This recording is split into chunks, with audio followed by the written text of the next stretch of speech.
When it comes to like family and friends, do we really owe them? Do you like? Can I tell y'all my take on this shit? I be like, yo, I don't owe nobody shit. How many? Who you gonna please? Of course. I tell people, if you give your cousin 10,000, you get what you gonna get your aunt? You gonna get your aunt 20 because she babysitted you. Then what you gonna get your grandma? T7M Radio brings to you the best of 7 sports talk with 7 Mitchell. I want to focus in on LeBron, Lonzo, and KD for this particular topic. Make sure y'all people hit that like button, subscribe to our channel as well on YouTube. Salute to everybody out there in the sports community. If you guys, by the way, would like to make any donations to the network, man, we definitely appreciate all the support. We have our donation links in our description box. But buy or sell, Mike, let's start off with LeBron. Let's start off with the king. Buy or sell that LeBron James will remain a Laker for all 4 years of his contract? Woo. Woo. Man, you know, I'm going to actually buy it. I'm going to buy it. I think that he's going to enjoy the fact that he's not actually playing this off season, and he's going to get a lot of rest and a lot of time to recuperate and get ready for the next season and be a lot more fresh this time next year. And I think that that's going to change his mind a little bit about maybe wanting to leave. And also, since he has so many business ventures in LA, right, I think that will actually outweigh any disgust he has with the Laker organization at the current moment. So I actually buy the fact that he's going to play his whole contract out. Yep. I don't know, man. Unless he retires. I don't know. 16 years in the league, I'll give LeBron credit. He's never asked for a trade. You know, playing with Cleveland twice, playing with Miami, he's played out each and every contract. So to see him in, you know, either his 16th to 20th season demand a trade from LA after everything that we have experienced so far, I think that would be a strict basketball decision. You know what I mean? If he feel like his basketball legacy is in jeopardy, I could see him busting a move. And also, in addition to that, Mike, if he wants to play with his son, you know, right, that's true. He may have to request a trade after maybe the second or the third season.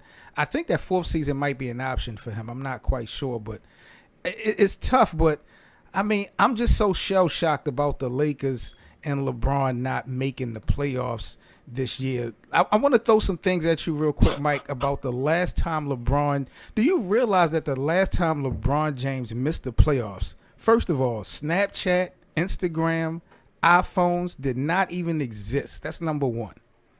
YouTube. 4 months old. YouTube was 4 months old, and Facebook. Oh, it was 4 months old. Yeah. Okay, it did exist. And Facebook was called The Facebook, and it was only for college students. Remember that?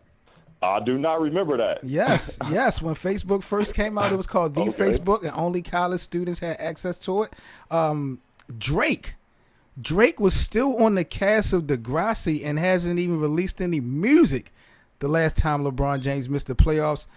50 Cent, The Candy Shop, was the top song on the Billboard charts the last year that LeBron had missed the playoffs, man. So it has been such a long time since the King has not seen the postseason, man. And, you know, I had to think, like, yo, would he really demand a trade if this LA thing is just not working? And then not only that, they're showing him so much disrespect, man. The fans, they're so disrespectful to LeBron in LA. It's crazy. They showed him no love when he passed Jordan. They didn't stop the game, nothing. Like, I don't know what's up with the Laker fans. I think the Laker fans know what's up. Like you said, LeBron cares about his legacy, but I kind of question if he actually cares about his legacy that much. And the reason I question it is because if he cared about his legacy that much, I think he would have stayed in Cleveland a long time ago and not have went to Miami. I think he would have tried to build it from the ground up and win a championship organically. But to me, when I look at legacies, I look at the people who didn't take shortcuts, and those are the ones with the best legacies to me. LeBron James kind of tarnished his legacy to me when he went to Miami the first time. Okay. And kind of started this trend of joining up with other superstars. And so to me, like, I don't know how important the basketball legacy is to him. So I don't know if he will request a trade for this particular legacy. And I think Laker fans, in LA at least, they look at LeBron and they're like, dude, you tarnished your legacy a long time ago. We're not about to celebrate something that you, like, I mean, I guess the scoring title is, getting above Michael Jordan as far as scoring is concerned is an accomplishment that has nothing to do with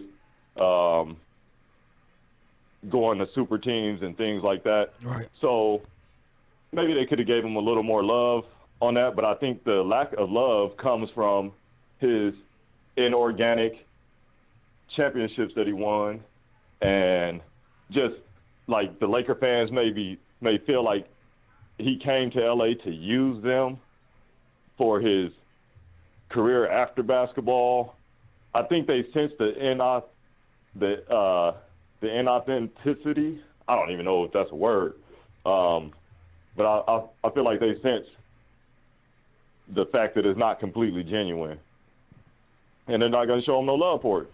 And that's on LeBron, man. LeBron brought all of this stuff on himself, to me. So I don't know if they actually did him wrong per se for that particular situation. Well, in my mind, I don't look at it as they were doing something wrong. And they were getting their butts kicked. That's true too. And winning is important, man. That's true too. But I just feel like, they act like they've been winning before LeBron. They've been out of the playoffs 5 straight years. Like, they needed LeBron presence just as much. I do want to stay in LA for the next buy or sell. I want to get into Lonzo Ball. Buy or sell, Mike. Have we seen Lonzo Ball in the Lakers uniform for the last time? Man, I'm selling that. The Lakers would be fools to get rid of Lonzo Ball, man. This guy is the glue to this team, and I think he can lead the team deep in the playoffs if he can stay healthy. I personally, I sell that, and if the Lakers do it, I'll be grateful. Like, send them to the Clippers. Send them to the Clippers. Fine with me. Yeah, send them to the Clippers. I'm gonna tell you one thing, man. But I sell them. I agree. I think we have definitely seen Lonzo Ball. I am going to buy the idea that we have seen him in a uniform for the last time. Last year, at first it was like I wasn't here. Well, this year, not last year, this year, at the beginning of the year, I didn't hear that much of LeVar. LeVar wasn't out there, but he was over there in Lithuania, dealing with his other 2 boys. But then when LeVar came back into the States and start appearing on shows and giving more interviews, he gave me some insight and just a perspective that as long as Coach Luke Walton is a coach of the Lakers, Lonzo Ball will never, ever want to play with, for him again, even if he has to fake an injury. To me, I don't see why Lonzo Ball is not playing. And LeVar seems serious. I mean, he was sitting up there saying that LeBron would never win without Lonzo. He had a lot of conviction in some of the things that he was saying. So, even if Lonzo wants to stay, some of the stuff that his dad has said and done over the last couple months might force Magic and Rob Pelinka to push, him out somewhere. I don't think it would be LA. I think they would push him somewhere like Phoenix.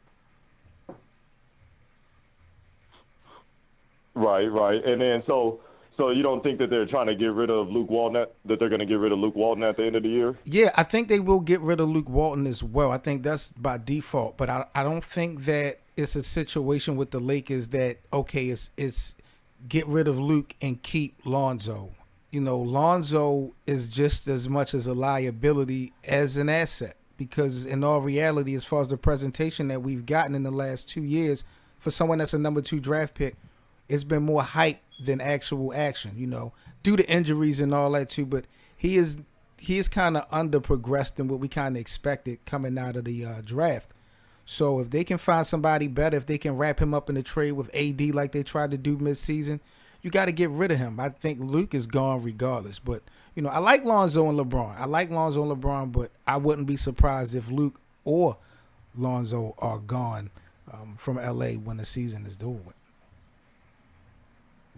Interesting. Last one, man. Buy or sell. We're going to take this thing. We're going to keep it in Cali, man. We're going to take it down to Oakland, Golden State. Buy or sell, Mike. Kevin Durant will return to the Golden State Warriors next year. Oh, man, I'm selling that. You selling that? I'm selling that. No. Oh, yeah. I don't think KD wants to be there anymore. I think he wants to go somewhere else and try to win somewhere else to show people that he can win without Steph, Clay, and Draymond. And also, let me just say, I don't even think the Warriors are going to win the championship this year. Wow. So, yeah, I think he's going to be gone. Call me blasphemous. Call me blasphemous. I'm buying this one. I'm buying this. For some weird reason, I think KD is going to stay. This is why. And correct me if I'm wrong. But to me, Kevin Durant has a little bit of leverage, and I think Golden State has a little bit of flexibility to play with. Not so much as far as money, but just as far as adjustments making. I think KD, they're moving to San Francisco next year. They got a new stadium, arena, and all that. So they definitely want KD to start their run of that new arena. They want him to be there for that. That's a great way to, get the ticket sales going and all that. I think KD has some leverage in regards to him possibly asking for just a 1-year deal. If they win this, if they go for what this would be a 3-peat if they won this year. Yep. It has just gotten outrageous. You know what I mean? Like I just saw some the other day where I mean, it's just he's the greatest player playing our game right now. But even seeing somebody question like Bron's body of work, like my body of work, KD's body of work, and the team's success falls on the best player. And whether call it fair or unfair, but nobody should ever question what type of winner those guys are. You know what I mean? What type of winner I am, or whether or not I have the team in first mentality. It's like nobody wants it to be solely about them, but we take most of the responsibility, and so does the head coach. So when you have that, and you have a relationship that you have to build with that, if they go 3 in a row, he might try to. I mean, if they give him a 1-year deal, and I think they're flexible enough to do that, I could see him playing just that first year in San Francisco. And also, rumor has it, I got to look a little bit more, Mike, into this. People say that the 2020 NBA free agency will be more lit than this upcoming 2019 free agency. So Kevin Durant might have more opportunities to play with some more stars. He might have more options if he actually waits till the next year to go into free agency. Who's going to be available? See, I gotta look at it again to see specifically. But like right now, we know about Kyrie and Kawhi and Kawhi. Yeah, and Jimmy Butler. But Klay Thompson. Yeah, Klay Thompson. I think so. Those are like 4. But I think AD definitely was one of those next year. I forgot, but I think it was pretty deep as far as the amount of people versus the amount of stars that we had in free agency this go around. May not have been better superstars, but I think it would have been more options for KD to pick. So I don't know, man. It's been a lot going on in Golden State. Like you said, it could have run its course. They may not win it this year, but I think KD, if he can have his way and get that 1-year deal, he might take it to San Francisco for the experience and trying to win 4 in a row if they're able to 3-peat. I'ma buy you some diamonds. I'ma buy some diamonds. Diamonds. Diamonds.